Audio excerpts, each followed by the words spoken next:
From horrific incidents of police brutality and complicity in indiscriminate attack by trades on citizens by arbitrary mass arrests and the banning of demonstration, the government has employed nearly every weapon in its war chest to intimidate Nigerians into silence and to suppress their popular struggle for democracy and freedom.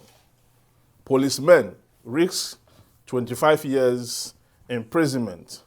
The public relations officer of the Nigerian Police Force, Mr. Olumuyiwa Adejobi, tweeted recently, and I quote, "If a policeman in uniform slaps a civilian, the civilian has no right to retaliate. More so, if he is on the uniform, it is an act of disrespect to Nigeria to beat an officer on a uniform." I dare say that this position is misleading and unfortunate. The PRO of the Nigerian police misdirected himself and the entire police force with that remark, and I found it rather repulsive, to say the least. The Administration of Criminal Justice Act 2015 and the Police Establishment Act 2020 is clear on this issue. The law enforcement personnel have been prohibited from subjecting Nigerian citizens, including criminal suspects, to degrading, dehumanizing, humiliating, and inhuman treatments. By virtue of Section 2B of the Anti-Torture Act 2017, states that torture is deemed committed when an act by which pain and suffering, whether physical or mental, is intentionally inflicted on a person to punish him for an act he or a third party has committed. The penalty for assaulting a civilian is 25 years imprisonment under the Anti-Torture Act. Let me repeat that. Under the Anti-Torture Act of Nigeria, the penalty, for inflicting or assaulting a citizen by a police officer is 25 years imprisonment. In addition to this, however, a victim may sue for monetary compensation under the Act and the Constitution. This is very important. The Anti-Torture Act is a new law, that came into existence in 2017, and that is the position.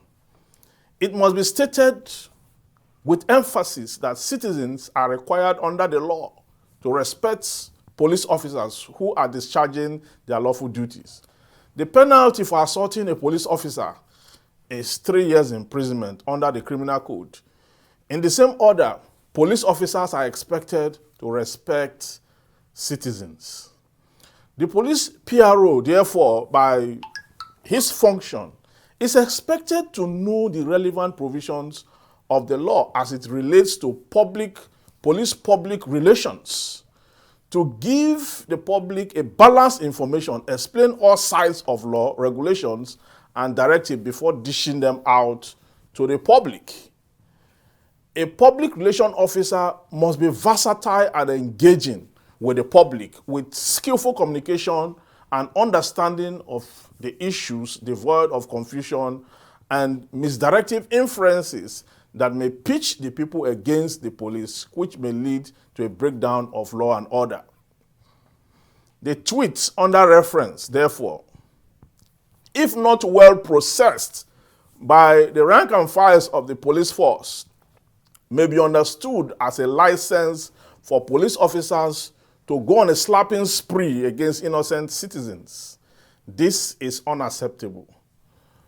Police brutality is intolerable, and no officer is permitted under the law to brutalize anyone, however grave the provocation or alleged offense. I would therefore advocate that the Nigerian government must set the right kind of policing it wants to have and recruit the right persons with the relevant skill to deploy this function with diligence, patriotism, and integrity. This is the way to go. And this is important that the society understand this, the rank and file of the police force understand this, that the relevant laws must be strictly adhered to in our country to ensure law and order. I shall go to Rabbi again.